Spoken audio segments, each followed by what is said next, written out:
Good morning po sa lahat mga katraps. Check natin yung lining nito.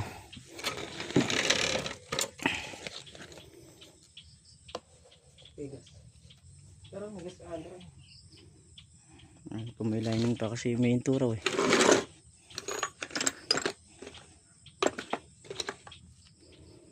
Ayos na tong kuno to eh. Lang ngayon naman yung paghinto-hinto niya ng talim nakakawala ng lining, kaya yun ang ating i-check. So yun, mag-aakot muna tayo ng upo. Bali kahapon in-overhaul natin yung isang grass cutter, no? So okay naman, nag-click naman. Kailangan talaga puro overhaul lahat, kasi kailangan ng grass cutter ng mga kalamansi, lalo na yung nasa taas. Kailangan ng grass cutter yung mga kalamansi. Tapos yung sa taas nga na dilinisin na rin natin, dahil yung kalamansi abot na rin sa alambre sa taas ng balag.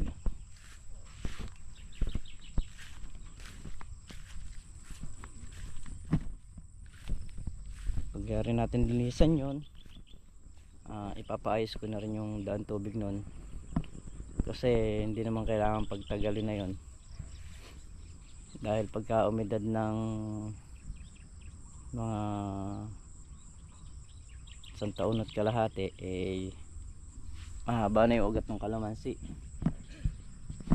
Yan, kagaya nyan, ang ugat nyan malayo na. So pag nag-araro kasi pinagtagal natin yun pati yung mga ugat nun maaararo, kaya kailangan hanggang hindi pa ganun kalabong mapaararo na natin.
Ang bunga na yan.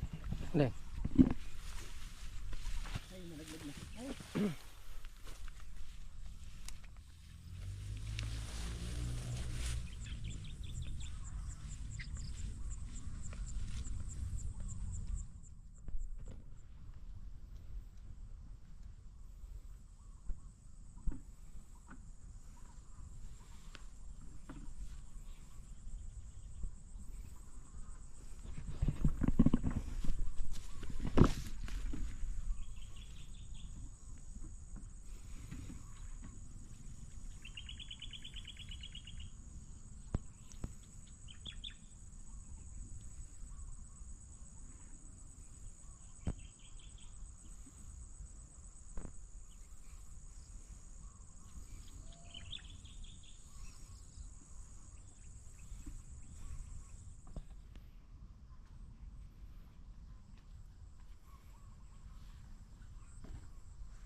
Hmm?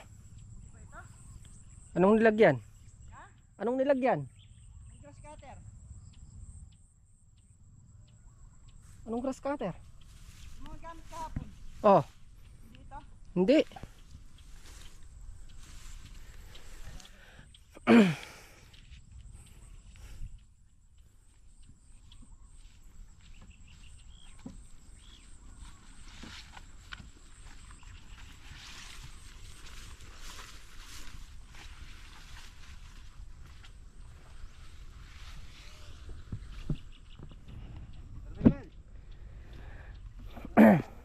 Ayan, kabilaan kayo. Yan, dyan na, kabilaan kayo.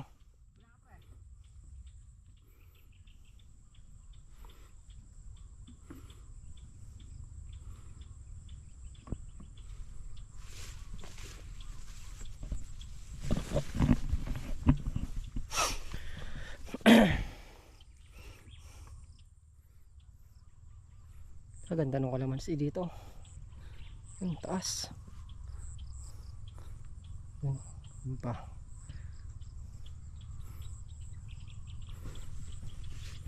Ito, iwan to.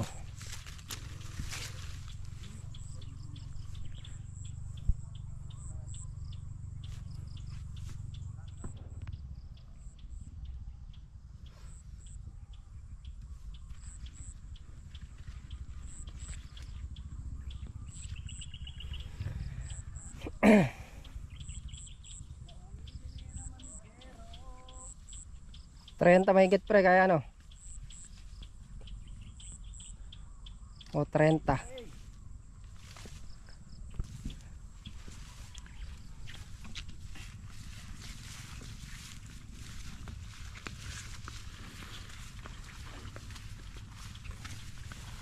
Dalhin nyo na doon sa may sako. Mabuhat.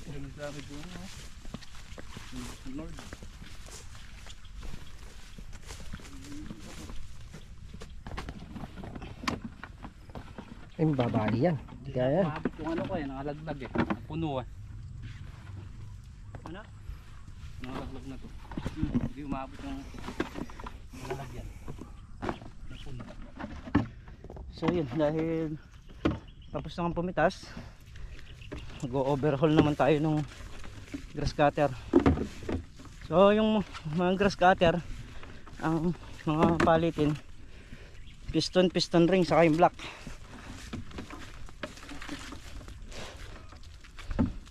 Yun yung papalitan natin sa mga grass cutter na nasira dito.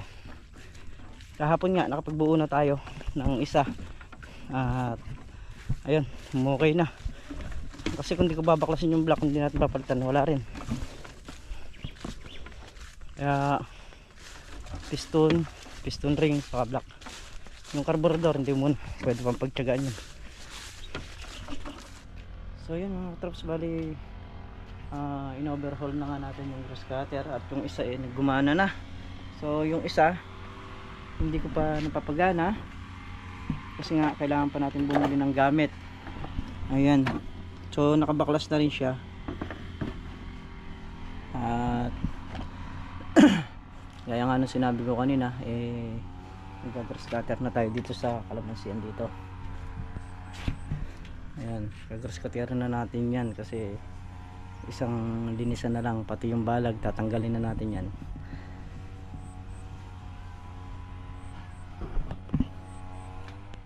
So yun nga pala yung nabuong grass cutter. Yan yung kauna-unahang grass cutter, yan yung original. Yun yung nabuo.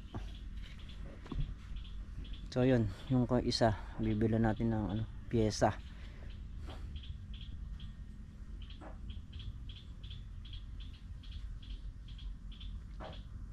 Yung dalawang grass cutter lang naman eh, talagang masusulit na rito. Yung bari si Meltong Vlog nagka-grass cutter na rito sa baba.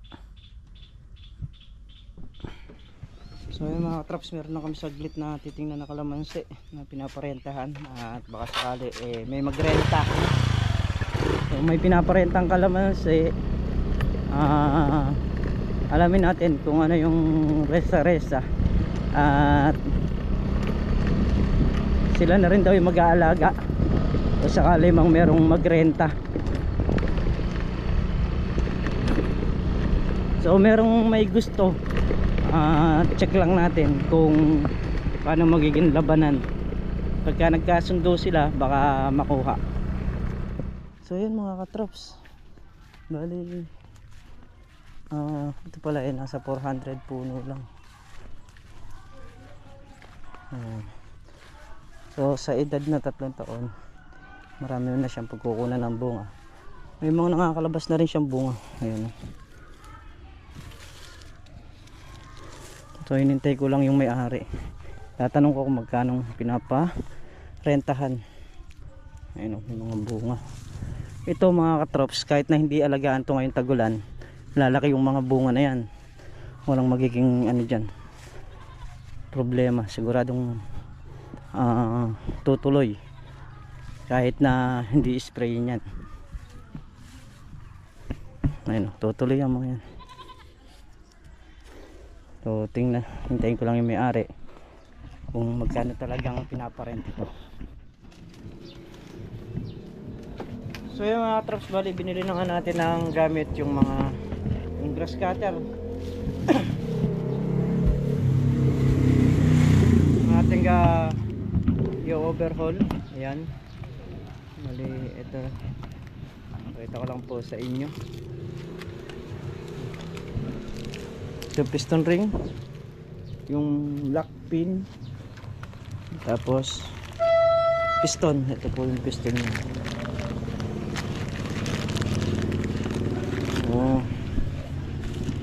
Isa pa yung pang ating tapabanding na overhauling kaya kailangan talaga palitan to. So yung isa naman okay na.